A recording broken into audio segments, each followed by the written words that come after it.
17 when I found out my father wasn't the man I thought he was. Not because he cheated, not because he lied about money or some secret family. It was worse than that, way worse. I found his phone on the kitchen counter one Thursday morning, unlocked, screen glowing with a notification that made my stomach drop. At first, I thought it was a mistake. Maybe I misread it. Maybe it was spam or some weird joke. But then I opened it, and what I saw in those messages, those photos, those voice notes he'd been sending and receiving for months, it didn't just break my trust.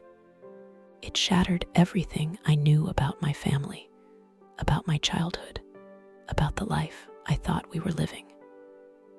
My hands were shaking so hard, I almost dropped the phone. My mom was upstairs getting ready for work.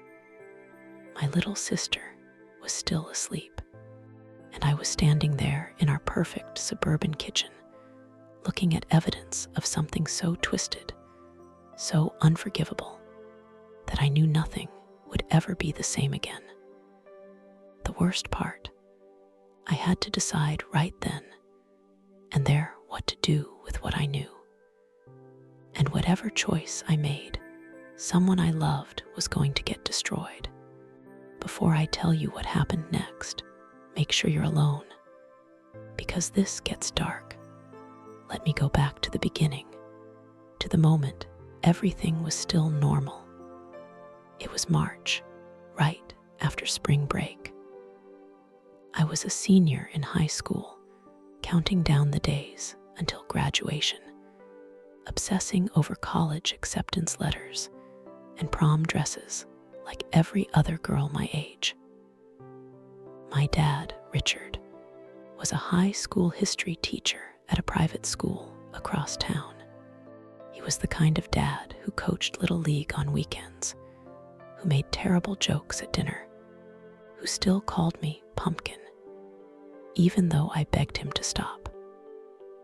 My mom, Angela, worked as a nurse at the Children's Hospital. She did overnight shifts twice a week, which meant Dad was in charge of me and my sister, Lily, on those nights.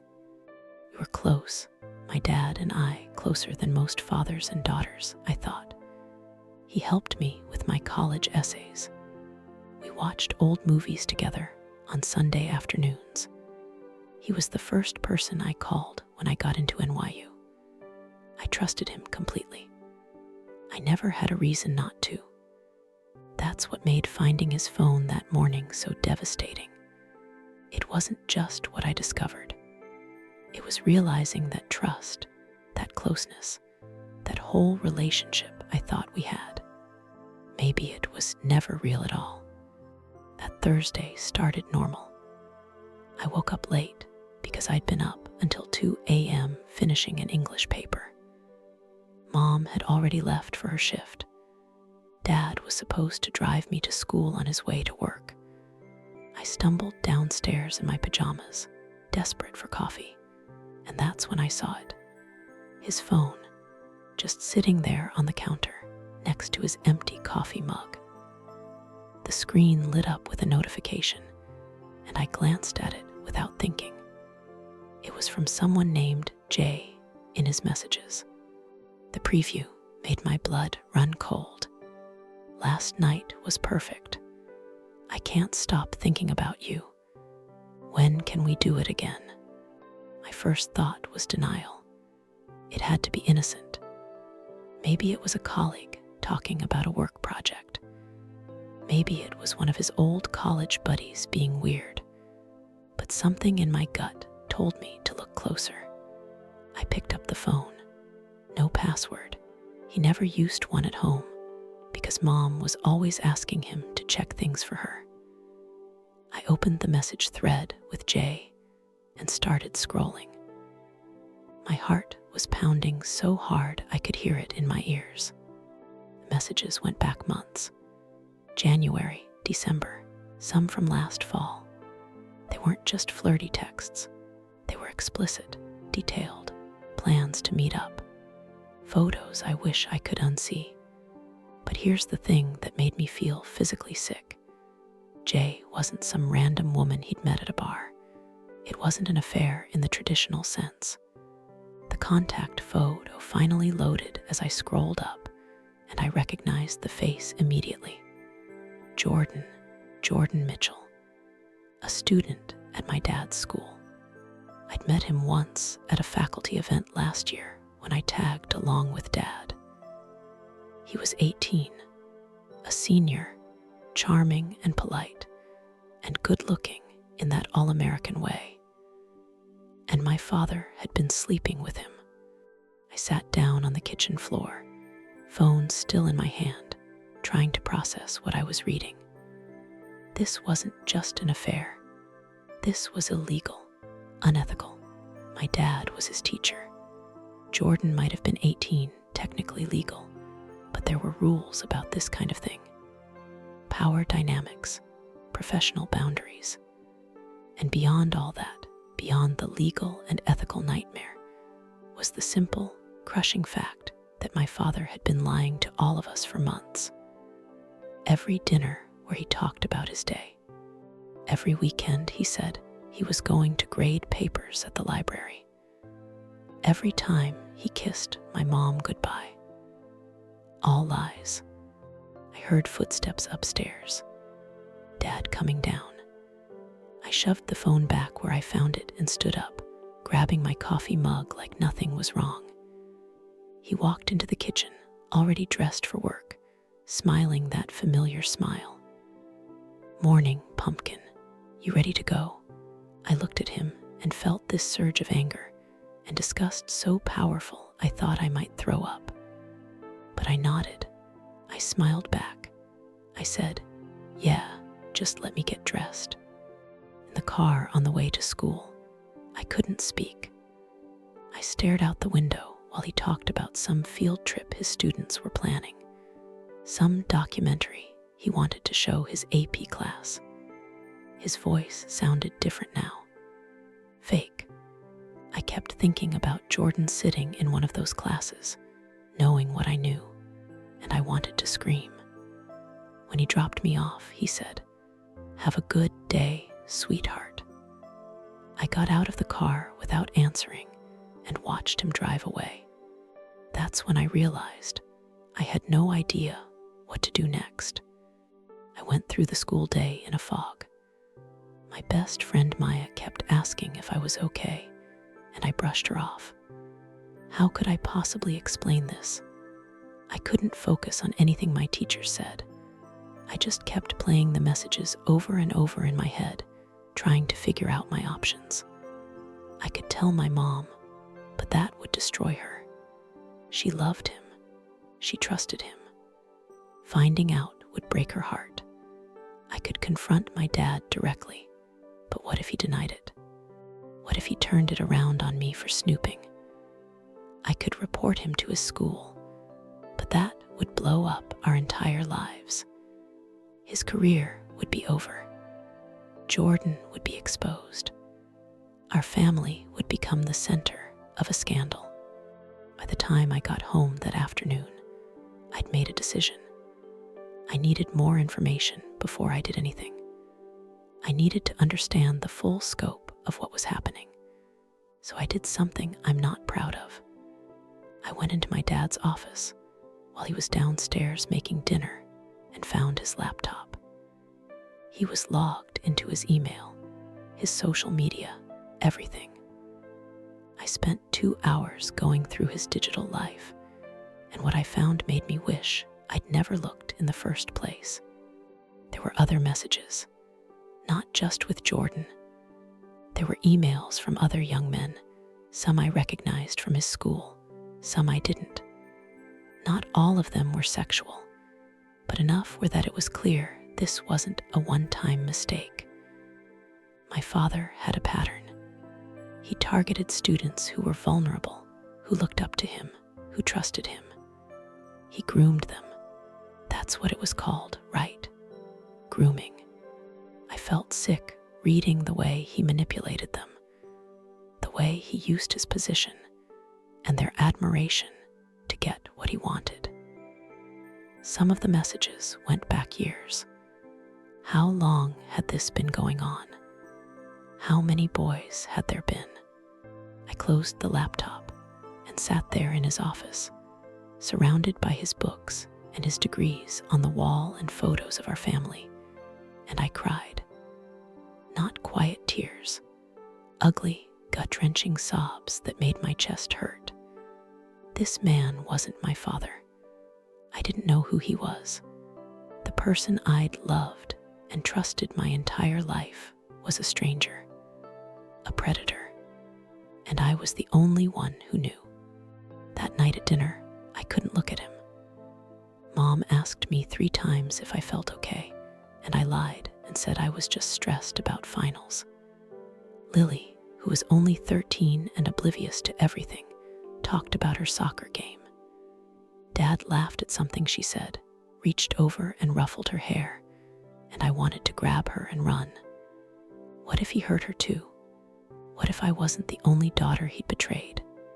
But no, the messages were clear. It was boys, always boys. That should have been a relief, but it wasn't. It just meant there was a whole different set of victims I needed to worry about.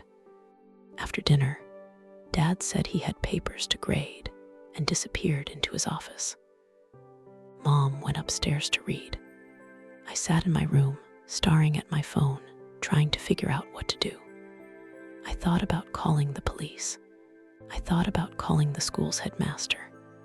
I thought about just packing a bag and leaving, going to stay with Maya or my aunt in Boston, and pretending I never saw anything. But I couldn't, because if I did nothing, he'd keep doing this. More boys would get hurt. More families would be destroyed. And I'd have to live with the knowledge that I could have stopped it and didn't. Round midnight, I made a decision. I was going to talk to Jordan. I needed to hear his side of the story to understand what my father had done to him. I found Jordan's Instagram through one of the photos on Dad's phone. I sent him a DM from a fake account I created. We need to talk about Richard Donovan. It's important. I didn't expect him to respond right away, but he did, within minutes. Who is this? I took a breath and typed back. Someone who knows what he did to you. And I want to help. Jordan agreed to meet me the next day after school at a coffee shop downtown, far enough from both our schools that we wouldn't run into anyone we knew. I told my mom I had a study group and took the bus across town, my stomach in knots the entire ride. I got there early and sat in the back corner, watching the door, rehearsing what I was going to say. When Jordan walked in, I recognized him immediately.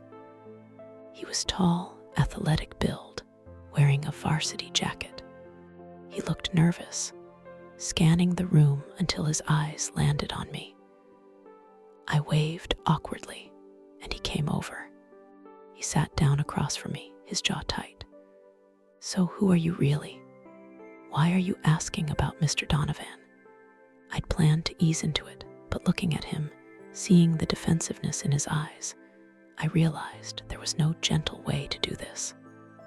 I'm his daughter, I said quietly, and I found the messages between you two on his phone. The color drained from his face. He started to stand up, and I reached across the table. Please don't go. I'm not here to judge you or get you in trouble. I just need to understand what happened. He sat back down slowly, his hands shaking. For a long moment, he didn't say anything. Then, in a voice barely above a whisper, he said, "It's not what you think." I waited. He looked down at his coffee cup, unable to meet my eyes. It started last year. I was having a hard time. My parents had just gotten divorced, and I was failing his class. He offered to tutor me after school. He was so nice about it, you know.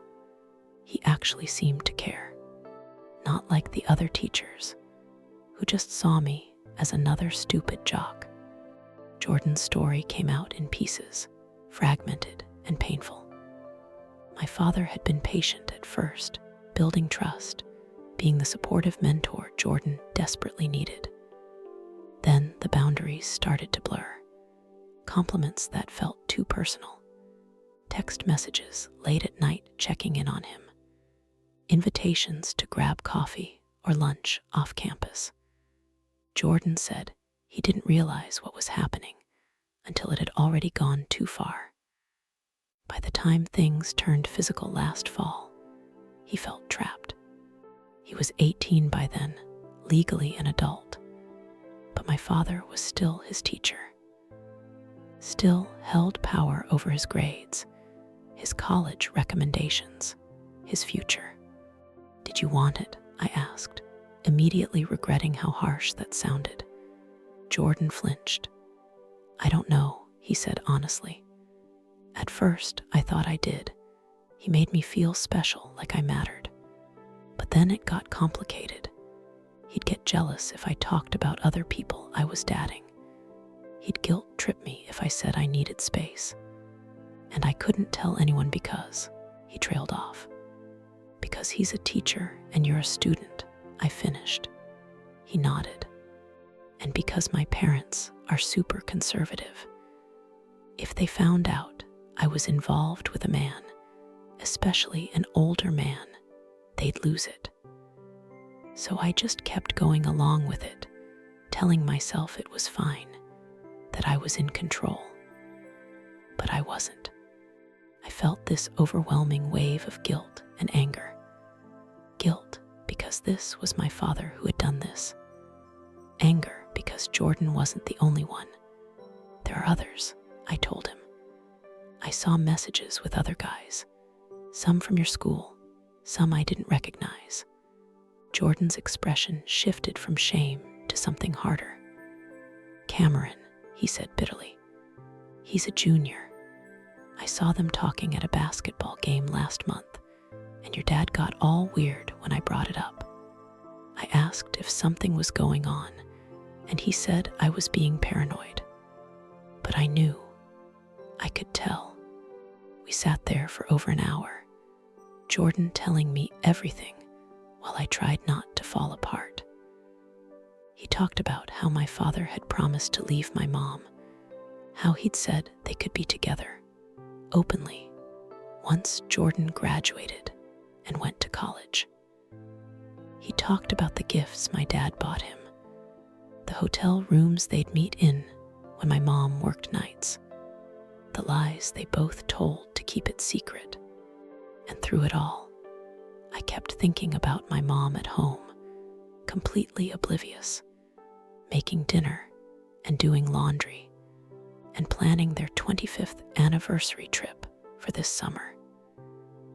She had no idea the man she was married to was capable of this. "What are you going to do?" Jordan asked finally. I looked at him, this boy my father had manipulated and used, and I knew what I had to do even though it terrified me. "I'm going to stop him," I said. "I'm going to make sure he never does this to anyone else." Jordan's eyes widened. "If you report him, it'll come out. Everyone will know. My parents, my friends, the whole school. My life will be over." I understood his fear. I really did. But I also knew that staying silent wasn't an option anymore. "I'm sorry," I told him. "But if we don't say something, he'll just find another Jordan, another Cameron. It has to stop." Jordan left the coffee shop angry with me, and I didn't blame him. I was about to destroy his privacy, his reputation, everything he'd been trying to protect. But as I sat there alone, finishing my cold coffee, I knew I couldn't carry this secret anymore. That night, I wrote everything down. Every message I'd seen, every email, every detail Jordan had told me. I documented it all in a file on my laptop, including screenshots I'd taken of my dad's phone before I put it back. I didn't know exactly what I was going to do with it yet, but I knew I needed evidence. Weekend was torture. Dad acted completely normal, grilling burgers on Saturday, taking Lily to her soccer game on Sunday. Mom was in a great mood because she'd gotten 2 days off in a row, something that rarely happened. We all went to brunch together, and I sat there pushing eggs around my plate while they talked about possibly getting a new car and maybe taking a trip to the beach this summer. Every word felt like a knife. How could he sit there, planning our future, when he knew what he'd been doing? How could he look at Mom and smile like everything was fine? Sunday night, I couldn't sleep. I kept thinking about Jordan, about Cameron, about all the other boys whose names I didn't know. I thought about my mom and how this was going to devastate her. I thought about Lily and how she'd have to grow up knowing what our father was. Around 3 a.m., I made my decision. I was going to tell Mom first, before I went to the school or the police. She deserved to hear it from me, not from strangers. It was going to destroy her, but she needed to know. Monday morning, I waited until Dad left for work and Lily left for school. Mom was in the kitchen, getting ready for an afternoon shift. I walked in, my printed documentation in a folder, and said, "Mom, we need to talk. It's about Dad." She looked up from her coffee, concerned. "Is everything okay? Are you two fighting?" I sat down across from her, my hands trembling. "No, it's worse than that. I found something, and I need you to read it before I explain." I slid the folder across the table. She opened it, confused, and started reading. I watched her face change as she went through the pages. Confusion became shock, shock became horror. Horror became this blank, devastated expression that I'll never forget. She read every page in silence while I sat there, tears streaming down my face, waiting for her to say something. When she finally looked up at me, her voice was hollow. "Where did you get this?" I told her everything. Finding the phone, reading the messages, meeting with Jordan, discovering the pattern. With every word, I watched my mother break. She didn't cry. She didn't scream. She just sat there, staring at the papers in front of her, her whole world crumbling. Finally, she said, "I need to call a lawyer. Not, I need to talk to your father. Not, there must be some explanation. Just straight to a lawyer." I think part of her had known, deep down, that something was wrong. Maybe there had been signs she'd ignored. Maybe this confirmed suspicions she'd been too afraid to voice. I don't know. But in that moment, I saw my mother transform from a woman who'd built her whole life around her family into someone who was ready to burn it all down. She made me promise not to go to school that day, not to say anything to anyone until she figured out what to do next. She called in sick to work, which she never did, and spent the morning on the phone with a divorce attorney, and then with a lawyer who specialized in cases involving minors and teachers. By noon, she'd made a plan. She was going to file for divorce immediately. She was going to report my father to his school's administration and to the state board that handled teaching licenses. And she was going to contact the parents of the boys she could identify from the messages. I asked her if she wanted to confront Dad first, and she shook her head. "If I see him right now, I don't know what I'll do. And we need to handle this the right way legally. He can't be allowed to talk his way out of this or destroy evidence." She was right, but it felt surreal. My mother, who'd been married to this man for 24 years, who'd built a life with him, was now strategizing how to take him down like he was a stranger. I guess, in a way, he was. That afternoon, while we waited for the lawyers to draw up the initial paperwork, Mom asked me how I was holding up. It was the first time she'd really looked at me since reading the folder. I broke down. I told her how guilty I felt for being the one to destroy our family, how angry I was at Dad, how scared I was about what came next. She pulled me into a hug, and we both cried. "You didn't destroy anything," she whispered. "He did. You just refused to let him keep destroying people. That's brave, not shameful." By evening, things moved fast. Mom had contacted the school's headmaster, who immediately placed my father on administrative leave pending an investigation. She'd spoken to Jordan's parents, who were shocked and devastated, and to Cameron's parents, who apparently already had suspicions but couldn't prove anything. The police were called because some of the messages referenced times when the boys were minors or suggested grooming behaviors that started before they turned 18. There was potential for criminal charges. Our house became a crime scene of sorts, with officers collecting my dad's electronics as evidence. My father came home around 6, expecting a normal evening, and found 2 police officers waiting for him along with my mother, who handed him divorce papers and a restraining order. I watched from the top of the stairs with Lily, who was crying and asking me what was happening. Dad saw us there, and for just a second, his mask slipped. He looked terrified, caught. Then he recovered, putting on his confused, innocent act. "Angela, what is this? What's going on?" Mom's voice was ice. "You know exactly what this is. Get out of my house."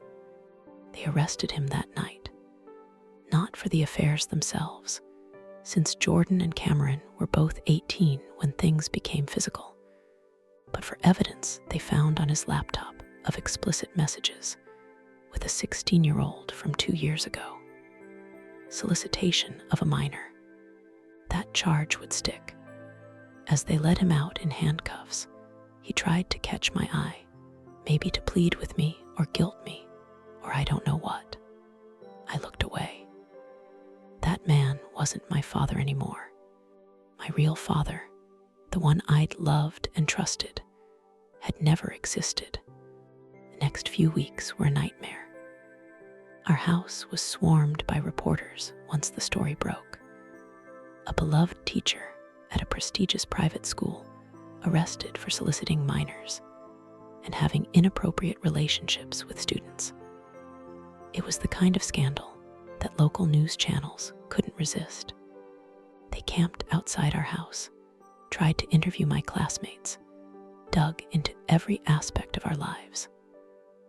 Mom had to take a leave of absence from work because journalists were showing up at the hospital. We pulled Lily out of school and sent her to stay with my aunt in Boston because kids were bullying her, calling our dad a pervert and a predator. I stayed, though. I don't know why exactly. Maybe because I felt responsible for what happened.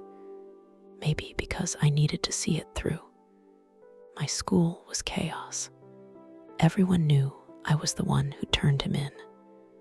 Some people treated me like a hero, thanking me for protecting other students.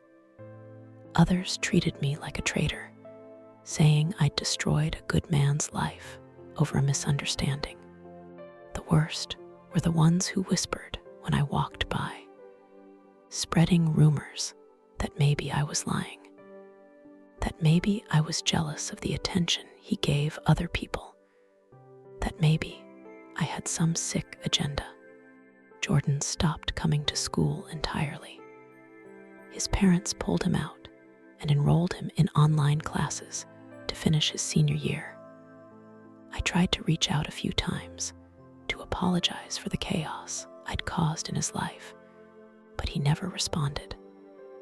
I heard through mutual friends that he was in therapy, that his parents were getting him help.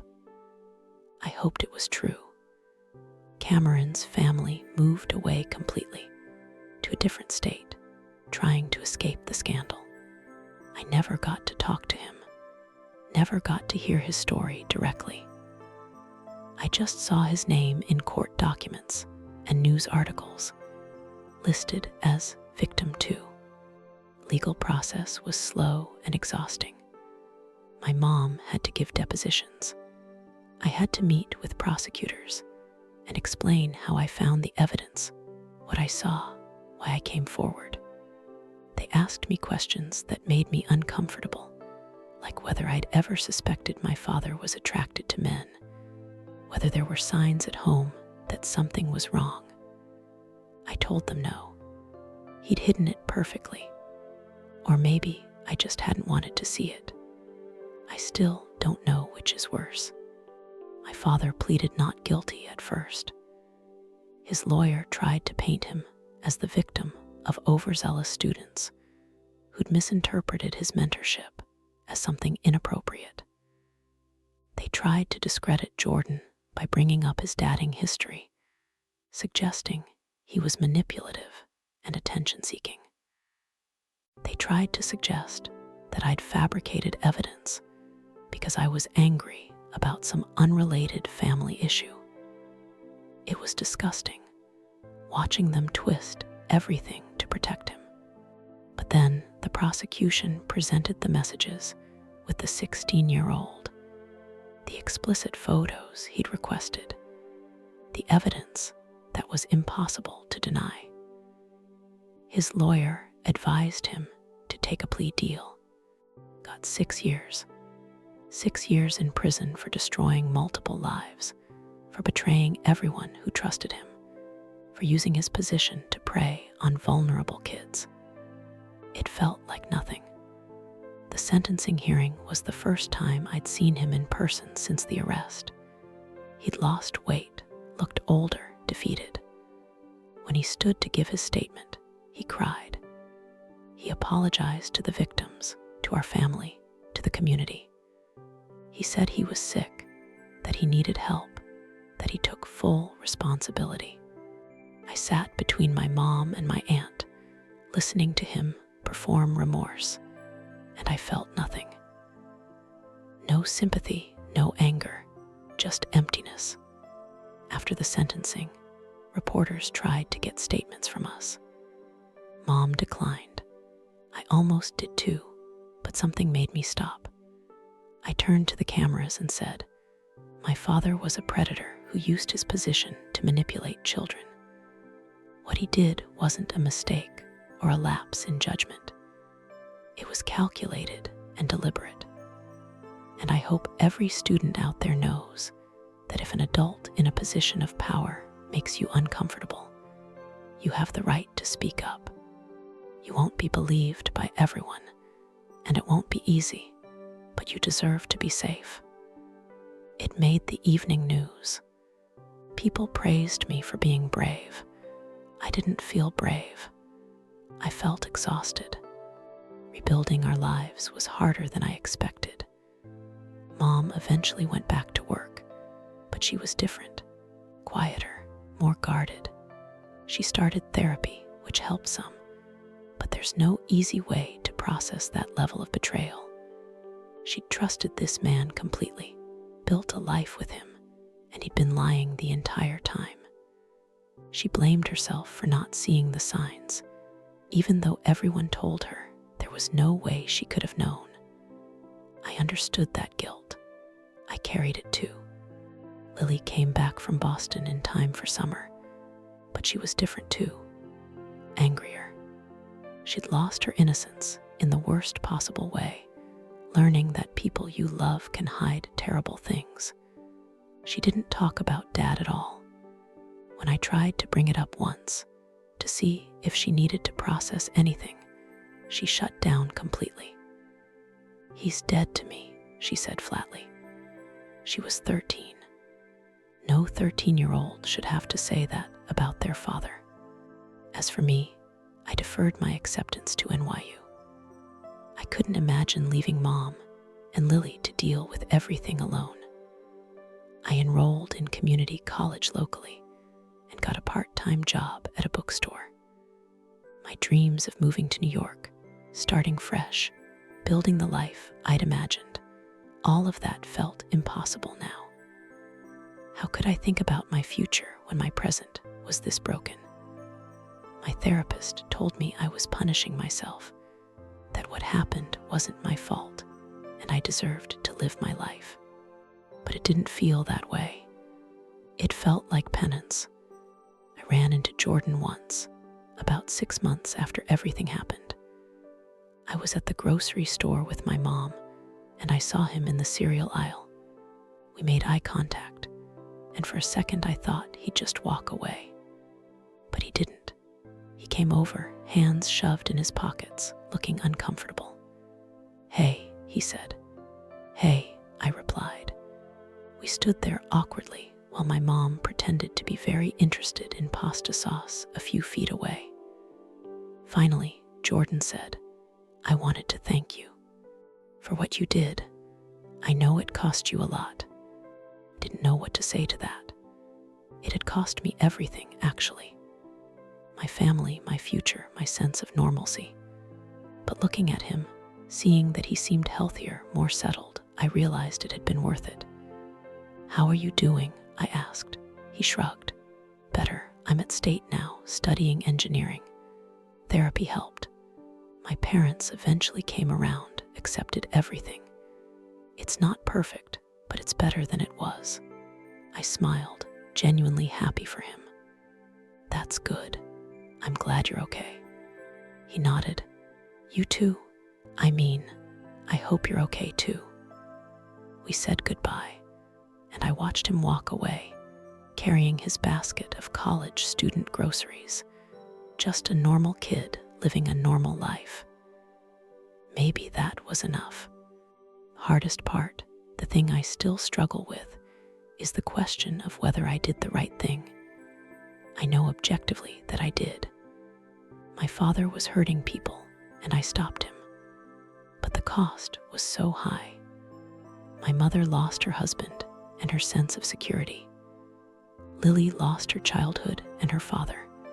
I lost my future, at least the one I'd planned. And for what? 6 years in prison. A lifetime of registered sex offender status. It doesn't feel proportional to the damage he caused, the lives he destroyed. But then I think about Cameron, wherever he is now, hopefully healing. I think about Jordan, studying engineering and building a new life. I think about the boys who might have been his next victims, who never had to go through what they went through because I spoke up. And I tell myself it was worth it. It has to have been worth it. Otherwise, what was it all for? Mom sold the house last month.